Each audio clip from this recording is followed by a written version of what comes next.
Halo semuanya, selamat datang di PTK Review. Bagaimana kabarnya? Aku harap kalian semua baik-baik saja. Pada kesempatan kali ini, saya akan membahas film yang pernah dibintangi oleh Murayama. Dan film ini berjudul Sensei wo Keisho Hou Taishiki. Di film ini Murayama akan menjadi seorang guru. Dan untuk cerita di film ini yaitu pertarungan antara guru baik melawan guru psikopat. Baiklah, tanpa banyak ngomong di awal, langsung saja kita masuk ke ceritanya.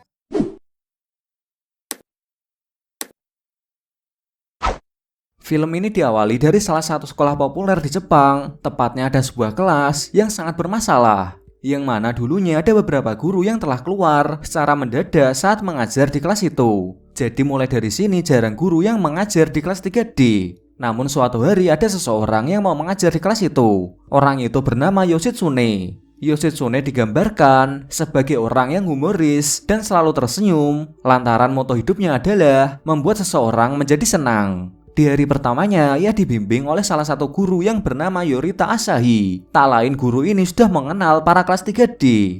Asahi digambarkan sebagai seorang guru yang perhatian dan sedikit humoris. Namun ada suatu hal menarik dari guru ini, di mana ia memiliki luka misterius di dahinya. Di sini pula Yoshitsune sedikit tertarik dengan luka dari Asahi. Namun entah kenapa bisa demikian. Lalu Asahi memberitahu kalau kelas 3D memiliki murid yang bermasalah, terutama ada kelompok yang menamai mereka dengan 4C. Di antaranya Toya, Nagi, Riki, dan Yumi. Kita mulai dari Toya. Toya adalah anak dari jaksa terkenal, jadi di sini terlihat kalau Toya adalah orang yang pintar. Kedua adalah Yumi. Yumi adalah seorang influencer yang sangat terkenal. Bahkan, ia juga sedang menekuni dalam bidang kedokteran yang sama seperti ibunya. Ketiga adalah Nagi. Nagi adalah anak dari pemilik aplikasi pencari jodoh. Sedangkan Riki adalah anak dari presiden komputer. Bahkan ayahnya yang mendominasi 50% saham dari sekolah ini. Jadi mereka adalah anak-anak dari orang penting. Namun mereka memiliki sifat yang sangat egois, di mana mereka tidak berteman dengan rakyat jelata. Mengetahui hal tersebut, Yoshitsune tidak kaget, malah ia merasa senang karena kelas 3D adalah kelas istimewa. Setelahnya Asahi mengenalkan Yoshitsune kepada muridnya. Namun ada kejadian tak terduga di mana tiba-tiba kelompok 4C menolak untuk mengikuti pelajarannya. Jadi konflik sudah mulai terlihat. Pada adegan ini bahkan para kelompok 4C mencoba untuk menyudutkan Yoshitsune agar tidak mengajar. Meskipun begitu, Yoshitsune hanya tersenyum saja dan dia membalas dengan perkataan kalau dirinya tidak membencinya. Jadi kesan pertamanya di kelas 3D sangat buruk. Meskipun begitu, ia tetap bertahan demi merubah kelas 3D menjadi lebih baik. Keesokan harinya, tiba-tiba Yumi memberikan soal kepada Yoshitsune, di mana ia membuat soal yang cukup sulit. Bahkan soal itu hanya diajarkan di universitas saja. Yumi membuat soal itu untuk membuat Yoshitsune pulang. Namun jika ia berhasil menjawabnya, maka ia bisa mengajar untuk hari ini. Tantangan tersebut diterima oleh Yoshitsune dan secara tak terduga, ia berhasil menjawab dengan benar. Hal itu membuat Yumi dan kelompok 4C kecewa. Lalu mereka masih mencoba untuk membuat Yoshitsune pergi dari kelas ini. Pertama dimulai dari Riki yang menyiramnya agar Yoshitsune pulang. Namun ternyata tidak, malah Yoshitsune tetap mengajar. Namun tidak berhenti begitu saja. Mereka masih mencoba mengolok-olok Yoshitsune. Namun itu dihentikan oleh Toya, yang mana ia menantang Riki agar tidak menjahili Yoshitsune lagi. Jadi sepertinya Toya adalah orang yang baik. Atas hal tersebut, Riki marah dan memukul Toya. Hal itu membuat Yoshitsune terkejut. Namun murid-murid malah menyalahkan Yoshitsune atas kejadian itu. Bahkan mereka juga mengatakan kalau jika tidak ada dirinya, keseimbangan kelas tidak menjadi begini. Ketegangan pun mau memuncak saat Riki meminta Yoshitsune menjilati lantai dengan tujuan untuk meminta maaf kepada Toya. Secara tak terduganya, Yoshitsune melakukan apa yang dimau oleh Riki. Hal itu membuat sisi kelas terkejut, lalu keadaan mulai serius, di mana Yoshitsune mengajari kelas tentang hukuman pembulian terhadap guru. Terutama itu ditunjukkan kepada Riki, karena Riki telah melakukan hal yang tidak berakhlak kepada dirinya. Di sini Yoshitsune juga menjelaskan kalau ia bisa menuntut anak di bawah umur dengan adanya sebuah bukti. Dan ternyata Yoshitsune merekam kejadian tadi secara diam-diam. Atas hal tersebut, Riki mulai khawatir sendiri lantaran jika Yoshitsune melapor, maka perusahaan ayahnya akan terkena imbasnya. Selain itu, Yoshitsune mengungkap kalau moto mengajarnya adalah untuk menyakiti muridnya. Maksudnya di sini untuk membuat para muridnya mengerti apa kesalahan yang ia lakukan. Setelah semua penjelasan yang Yoshitsune ungkapkan, akhirnya Riki mulai mengakui kesalahannya. Bahkan ia meminta maaf atas kejadian sebelumnya. Kemudian waktu beralih saat jam istirahat, di mana terungkap kalau dalang dibalik semua ini adalah Toya. Yang mana ternyata sebelumnya, Toya yang menyuruh Riki untuk memukul dirinya di depan Yoshitsune. Namun rencananya gagal karena Yoshitsune lebih cerdik. Jadi di sini Toya adalah pemimpin dari kelompok 4C. Namun ternyata bukan Toya yang memimpin, malahan guru Asahi yang menyuruhnya. Yang mana ia adalah dalang di balik keempat siswa yang bermasalah. Ternyata tujuannya adalah membantu para muridnya agar bisa melakukan sesuatu dengan bebas. Jadi terlihat kalau Asahi adalah orang yang berbeda sifat saat bertemu dengan Yoshitsune.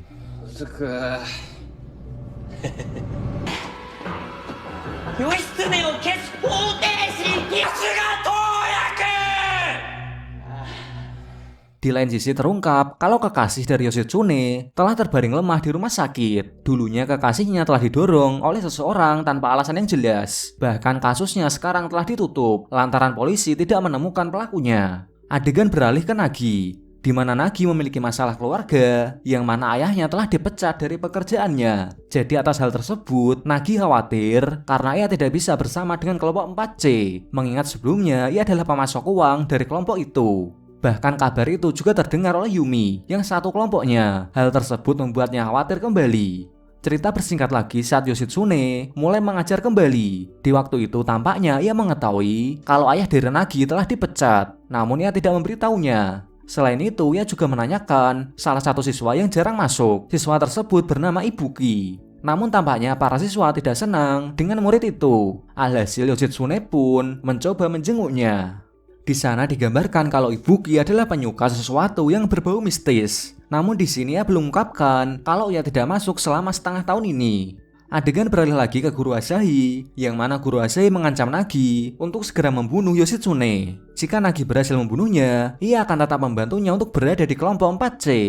Singkat cerita, Asahi mengatur rencana agar Nagi bisa membunuh Yoshitsune. Tak berapa lama, Asahi berhasil membawa masuk Yoshitsune ke dalam rencananya dan kemudian rencana itu diakhiri dari Nagi yang mendorong Yoshitsune. Atas hal tersebut, Yoshitsune terluka cukup parah. Sementara Asahi yang melihat itu, dia sangat senang sekali. Jadi di sini terlihat kalau Asahi, dia terlihat seperti seorang psikopat. Keesokan harinya, tiba-tiba Ibuki datang ke sekolah lagi. Bersamaan pula Asahi telah berbohong kepada para siswanya kalau Yoshitsune telah terpeleset di tangga. Padahal aslinya ialah yang merencanakan untuk membunuhnya. Dan secara tak terduganya, Yoshitsune masih hidup, bahkan ia menyempatkan untuk mengajar di kelas. Hal itu membuat 4C dan Asahi terkejut karena mereka menduga kalau Yoshitsune telah mati. Di saat itu pula ia menjelaskan kronologi kekasihnya yang telah terjatuh dari tangga. Di mana saat itu kemungkinan pelaku yang mendorong istrinya tampaknya memiliki sesuatu masalah dalam pertemanan. Jadi untuk cerita hampir sama dengan kisah dari Nagi yang mencoba berteman dengan kelompok 4C. Namun di sini Yoshitsune tidak mengatakan kalau Nagi adalah orang yang mendorongnya. Malahan ia beralasan kalau ia terpeleset sendiri. Atas hal tersebut, Nagi mulai sedikit berubah. Bahkan Yoshitsune berhasil membuat Nagi untuk mengatakan minta maaf atas kejadian sebelumnya. Di saat pulang, Asahi menanyakan apakah Yoshitsune sangat marah dengan pelaku yang mendorong kekasihnya. Yoshitsune menjawab kalau ia tidak akan memaafkan pelaku apapun yang terjadi. Dan secara terbukanya ia mengungkapkan kalau orang yang mendorong kekasihnya adalah Asahi. Hal itu membuat Asahi terkejut, namun ternyata Yoshitsune hanya bercanda. Setelah itu diperlihatkan kalau Asahi mencoba membunuh Yoshitsune. Namun rencananya gagal karena tiba-tiba ada guru di sana. Lagi-lagi, Toya yang mencoba meminta Yumi untuk membunuh Yoshitsune. Lantaran sebelumnya, Riki dan Nagi telah gagal. Di saat itu juga terungkap masa lalu dari Yumi, di mana ia sangat membenci ibunya dikarenakan ibunya mencintai orang yang sama dengan dirinya. Dan mulai dari situ, ia jarang sekali berbicara kepada ibunya. Namun suatu hari ada orang yang menghiburnya. Tepatnya orang itu adalah Toya, yang mana Toya menghiburnya karena suatu alasan. Jadi mulai dari situ, Yumi akan melakukan apapun demi bisa dekat dengan Toya. Di tempat lain diperlihatkan kalau Yoshitsune mengetahui pelaku yang mendorong kekasihnya. Tepatnya orang tersebut adalah murid dari kekasihnya dahulu. Tak lain siswa itu adalah Asahi. Di lain sisi, Asahi mendatangi Yumi untuk membicarakan sesuatu. Tepatnya ia memberitahu cara membunuh Yoshitsune, yaitu dengan mengikatnya di tali di atas pohon. Jadi dengan begitu, orang-orang akan menganggap kalau Yoshitsune telah bunuh diri. Kembali ke Yoshitsune yang meminta Ibuki untuk mencari tahu masa lalu dari Toya. Lantaran ia menduga kalau Yumi berubah akibat Toya. Selain itu, ia menjadi guru di sekolah ini untuk mengungkap siapa pelaku yang membuat kekasihnya menjadi seperti itu. Adegan berpindah ke arah Toya yang meminta Nagi, Yumi, dan Riki untuk membunuh Yoshitsune. Rencana pun dimulai, di mana mereka memakai sebuah topeng agar identitasnya tidak diketahui. Lalu mereka pun menggantungkan Yoshitsune di atas pohon. Namun ternyata rencana mereka tidak berjalan mulus karena pohon yang mengikatnya patah. Keesokan harinya, Asahi telah berbohong kalau Yoshitsune telah bunuh diri. Namun ternyata Yoshitsune masih hidup dan sekarang ia menyempatkan lagi untuk mengajar. Kali ini ia akan mengajar sesuatu tentang sebuah cinta dan kehidupan. Karena kadang cinta bisa membutakan semuanya. Contohnya Yumi yang melakukan apapun agar bisa berada di dekat Toya. Dan pelajaran itu diutamakan kepada Yumi. Yumi mulai tahu tentang kesalahannya. Namun intinya, Yoshitsune tidak marah kepada Yumi. Malahan ia marah kepada orang yang telah mempermainkan cinta dari Yumi. Tepatnya orang itu adalah Toya. Setelahnya pelajaran menjadi panjang dikarenakan Yoshitsune ingin mengajari Toya agar berubah. Tepatnya adalah pelajaran mengenai pintar dan merasa pintar. Kenapa ia mengajari seperti itu? Karena di sini Toya menganggap dirinya merasa pintar. Alasannya agar ia bisa menjadi orang nomor 1. Jadi di sini Toya bukan pintar, melainkan adalah orang yang licik. Mengetahui penjelasan dari Yoshitsune, Toya mulai khawatir sendiri. Bahkan ia mencoba untuk membunuh Yoshitsune. Namun di sini Asahi menggagalkannya. Lantaran jika Toya membunuh Yoshitsune di sini, rencananya untuk membunuh secara diam-diam akan gagal. Setelah kejadian itu, Asahi memarahi Toya agar tidak berbuat hal yang konyol. Ia juga memberitahu semua apa yang dikatakan oleh Yoshitsune tadi adalah kebohongan saja. Ia melakukan hal itu agar 4C berada di pihaknya. Malam harinya, Yumi dan Toya mencoba membunuh kekasih dari Yoshitsune. Namun rencana itu gagal karena Yoshitsune berada semalaman di sana. Yoshitsune juga mengancam akan memberitahu masa lalu dari Toya yang membunuh adiknya sendiri. Dan jika itu terjadi, maka reputasi ayahnya yang seorang jaksa akan tercemar atas hal tersebut. Mendengar perkataan itu, Yumi dan Toya pun pergi tanpa sepatah kata apapun. Lalu diperlihatkan lagi kalau Asahi sedang merencanakan sesuatu bersama dengan kelompok 4C. Sebelumnya juga terungkap alasan sebenarnya Asahi ingin membunuh Yoshitsune, di mana orang yang mendorong kekasih dari Yoshitsune adalah dirinya.